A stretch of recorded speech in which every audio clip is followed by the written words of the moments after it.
هوي أبلي صحيح وانت ناقوتو بورصة يسنا باسي شميزة في خبز خسنا خاي مدورس خسنا خاي ورقة بانكي رامستا تاكسون تبي تنسنا دفي خسنا خاي نافت هيا بلي صحيح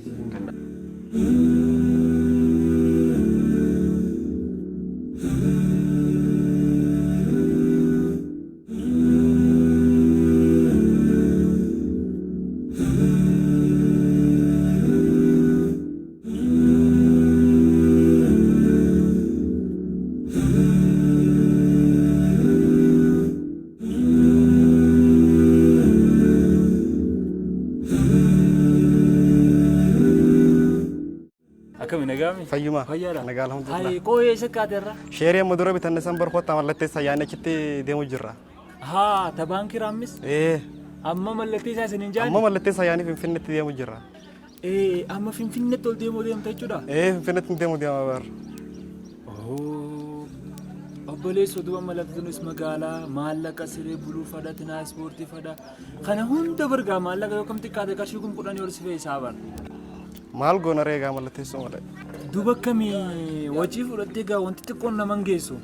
مال غونا ري لفتنس مقالة داهنغا قرشم قراني تكرك كبديت من ديمو جرا قوي أنت نديبدي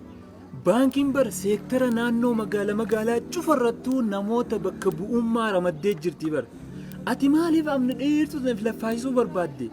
ديتي أمتا نانو رمضمي خناف وكلنا خنتي إيسان نولي تكملي وچيتي باستنا ملي لكني أتش سيمال لتيسان يو خنا في دم تيمي مال قبدا تنو كمي تاتي نمني وانا ما كمي نما ملتيس وان سنجلي نجرا علي خينا أكميني بيتا نانو هندرتي بكبو أمة بانكين كايتي جرتي أما أكا جنب خيساني كلاستر خيساني خراتيس نما تقو بكبو يجر إيه يوني بيتا حسنا لي خنوما بكبوها بانكي رامس واجو فيساسي ورندا إيسومت دولتت ما وكل الناس خنتين جرا شيري خيسان ناملتي سيتان Eeyyan baankii Raamis hundeeffamarra kan jiru baankii keessan maarree warroota sheerii baankii Raamis bitattan hundaaf yaa'ii waliigalaa hundeessitootaa jechuudha. Yaamichi godhamuun isaa kan beekamu yoo ta'u sababni yaa'ii waliigalaa kunis akka irratti hirmaattanii dambii ittiin bulmaataa fi barruu hundeeffama walda'ichaa irratti akka mallatteessu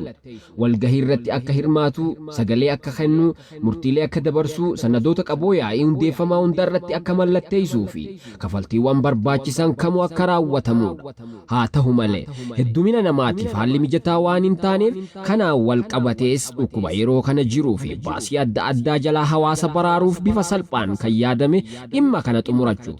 naannuma jirtanii waajjira haqaa isinitti dhiyaatu deemuun peejii baankii Raamis irratti namoota nuti isiniif maxxansiniif bakka bu'ummaa akka kennitaniif kabajaan isin gaafan hubadhaa.